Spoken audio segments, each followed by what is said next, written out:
Yo guys, welcome back to my channel ya. Jadi baru saja berakhir ya pertandingan Indonesia melawan Laos di Stadion Manahan Solo ya, dengan hasil akhir itu 3-3 ya.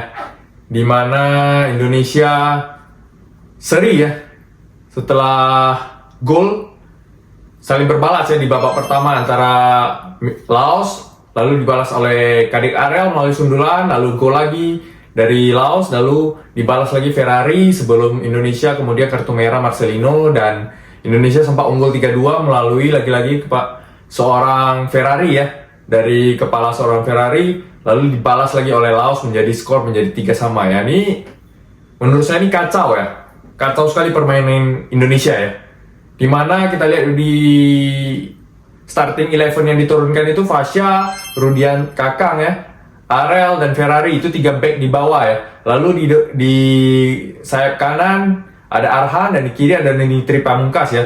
Di tengah itu Raihan Hanan, ada Ferdinand sama Fikri, di depannya ada Struik dan Caraka ya. Dari segi permainan ini menurut saya kacau ya.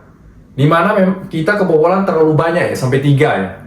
Oke lah, kartu merah memang ada Marcelino ya, tapi sebelum itu di babak pertama kita juga 2 kali kebobolan ya. Nampak ini koordinasi di lini belakang antara Ferrari, Arel dan Kakang ini dari Rudianto ini jelek ya, jelek sekali.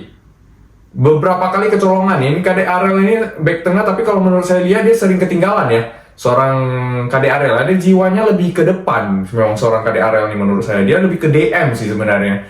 Sehingga saya rasa sering kecolongan ya. Saya nggak tahu apakah kalau berdasarkan ulasan STI ya, mungkin karena tidak adanya Justin Hubner ya. Sebenarnya dia berharap Justin Hubner itu ada di back tengah, tapi tidak bisa datang sehingga kita kekurangan back tengah. Makanya di pertandingan pertama melawan Myanmar itu Donitri yang ditaruh di back tengah gitu loh. Namun apapun ceritanya, nampak back kita ini bapuk ya. Jelek sekali ya pertahanan kita ya. Dengan mudahnya Laos bisa mencetak 2 gol ya di awal-awal babak pertama ya. Dan kita lagi-lagi serangan kita juga tidak ada ya. 2 kali gol kita itu semuanya melalui lemparan ya, lagi-lagi dari seorang Pratama Arhan ya. Dari lemparan, bahkan yang gol ketiga itu dari corner. Jadi kita belum ada, dari 4 gol belum ada kita satupun gol yang dari open play. Nampak nggak tuh kira-kira seberapa bapuknya tim kita saat ini. Jadi jangan heran kalau kedepannya kita ketemu Vietnam, kita bakal kalau tidak ada perubahan yang seperti ini, kita bakal ya dilibas sama Vietnam lah.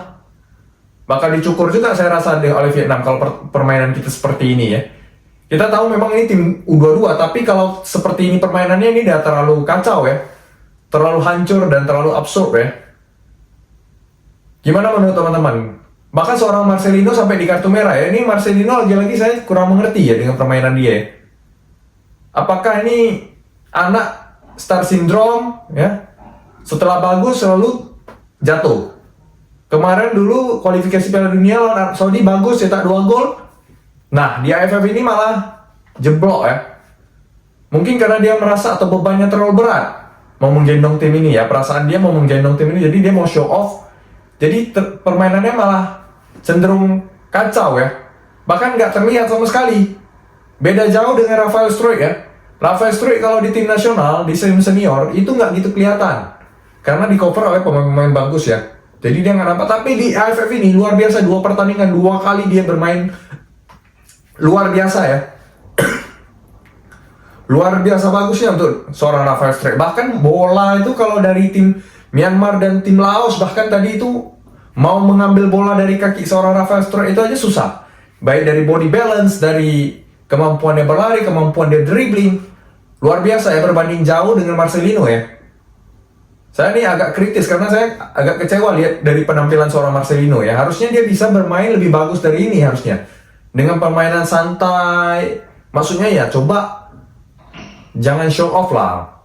Maksudnya ya dapat bola, dibagi, di passing ke teman-teman yang terbuka, buka ruang. Ini seolah-olah ada kesan seolah-olah pengen mencetak gol gitu. Pengen mencetak gol, pengen menjadi yang terbaik di tim ini, menjadi man of the match. Yang ada malahan sekarang kacau gitu. Saking kita terbawa suasana ya, mungkin dia berat atau gimana, bebannya berat, seolah-olah dia mau menggendong tim ini, dia superstar atau gimana. Intinya permainannya jelek sih, dari 2 match ini jelek dua-dua. Yang terutama hari ini karena dengan ditambah 2 akumulasi kuning ya di satu pertandingan, bahkan kartu merah. Padahal seorang Marcelino ini jarang sekali mendapat kartu merah. Kuning aja dia jarang ketika di senior. Tapi di sini malah merah ya, 2 kali kuning ya. Bahkan foul yang terakhir itu ya nggak penting sih, mau di debat bahwasanya itu ya nggak kuning harusnya gitu.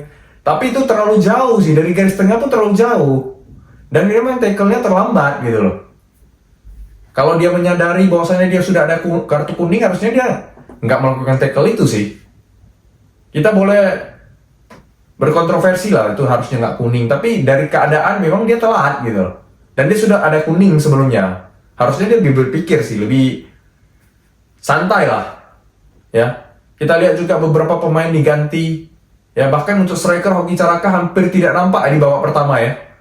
Saya nggak tahu kalau ada dihitung berapa sentuhannya dia nyentuh bola, saya nggak tahu ya. Mungkin nggak lebih dari 10 ya mungkin nih. Seorang Hoki Caraka ya. Ini pemain yang sudah dibawa-bawa ke tim senior, tapi permainan juga ya gitu-gitu aja, nggak berkembang ya. Sorry to say ya. Saya ini hanya input ya, menurut pengamatan saya ya. Dan juga banyak netizen memang yang mengkomentari si Hoki Caraka ya. Lari-lari nggak jelas, tapi semoga ya Hoki Caraka bisa segera berubah lah. Karena kalau nggak berubah, saya yakin bentar lagi nggak dipakai sih di tim Indonesia kalau seperti permainan Hoki Caraka ya. Sorry to say ya. Karena ini terlalu jelek, hampir 45 menit nggak ada pegang bola, ya kontribusinya nggak nampak ya. Sama seperti pertandingan melawan Myanmar. Padahal ini pertandingan AFF loh, bukan kualifikasi Piala Dunia loh. Ini AFF loh. Timnya notabene jauh lebih mudah. Bahkan kita menurunkan U22 gitu loh. Tapi ini tidak kelihatan, berbeda jauh dengan Rafael Struijk lah. Harusnya teman-teman yang lain di tim nasional itu berkiblatnya itu ke Rafael Struijk itu. Gimana permainannya yang jauh berbeda ya, kualitas seorang Rafael Struijk memang jauh ya. Dari body balance, visi permainan. Masih banyak pemain Indonesia yang kalau kehilangan bola itu cenderung melakukan pelanggaran gitu loh. Ini masih visi-visi permainan yang lama-lama yang terbawa lah ke tim nasional ini. Coba aturannya ini belajar dari seorang Calvin Verdong, bagaimana cara ngambil bola, jangan dipaksakan, jangan melakukan pelanggaran ya. Jujur ini kacau ya, kacau sekali ini. Saya nggak tahu ya, ke depan ini kita akan bertandang ke Vietnam. Apa yang terjadi ya? Vietnam bukan tim kaleng-kaleng, mereka juga tim senior ya. Kita tahu lah, kita dulu-dulunya ya, kalau tim senior kita ketemu Vietnam pun susah menang ya sebelum ada pemain-pemain naturalisasi ya. Apalagi ini dengan tim U22, saya nggak tahu apa yang terjadi ya. Apalagi kita bermain di kandang Vietnam ya. Jadi kita doakan aja segera ada perubahan lah ya. Jadi bisa tampil lebih baik ya ke depannya ya. Semoga dimana kita ya, lini tengah kita pun ya kacau, asli kacau ya. Lini tengah kita ya, dari Akram Fikri ya. Akram Fikri ini kalau saya lihat dia lebih ke tipe pemutus ya. Mungkin mirip-mirip Gattuso gitu, tapi untuk visi permainan nggak bisa seperti Tom Hai. Visi permainannya masih kurang. Kalau visi untuk merebut-rebut bola, gerusak-gerusuk oke lah itu. Tapi untuk visi permainannya nyaris tidak ada. Maka kita dari open play itu nggak ada gitu. Semoga lah ada perubahan di setelah ini ya.